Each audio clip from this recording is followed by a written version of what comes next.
All right, right into it. So, uh, the monster, section 3, part 3. Mom was running out of options and become desperate. What was left? What was the next big step?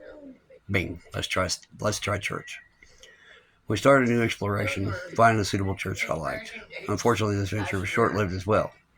After a couple of attempts, I found a church I kind of liked. The problem wasn't the church; it was me. Although I did have a buried desire to be good, I thought the church could magically change me into Cinderella, change me like Cinderella's slipper changed her. I didn't. I didn't stick around long enough to find out the truth of what it had to offer. One of my favorite movie quotes comes from The Haunted Mansion. You try and you fail. You try and you fail. But your only true failure is when you stop trying. Having faced disappointment after disappointment after disappointment, I always reverted back to the same old behaviors. In fact, I think I might have gotten worse.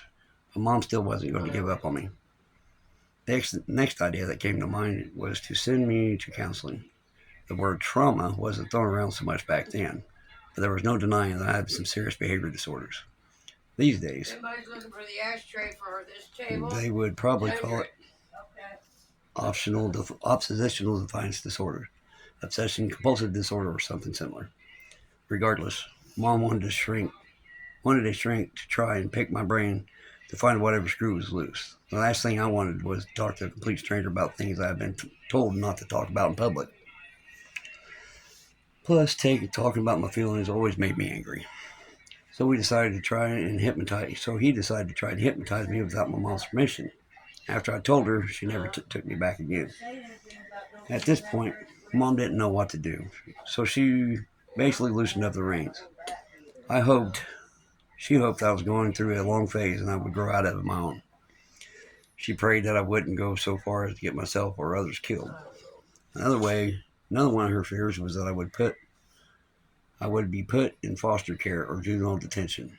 She was exhausted, but she wasn't going to give up on me or give me away. I was still her baby boy. So that finishes up chapter 2. Um, Sorry I had to be in 3 phases. Hope you can catch them all. Look for them. I'll have them titled. That way it's easier. Uh, if you got to hear any of the background conversation, yeah.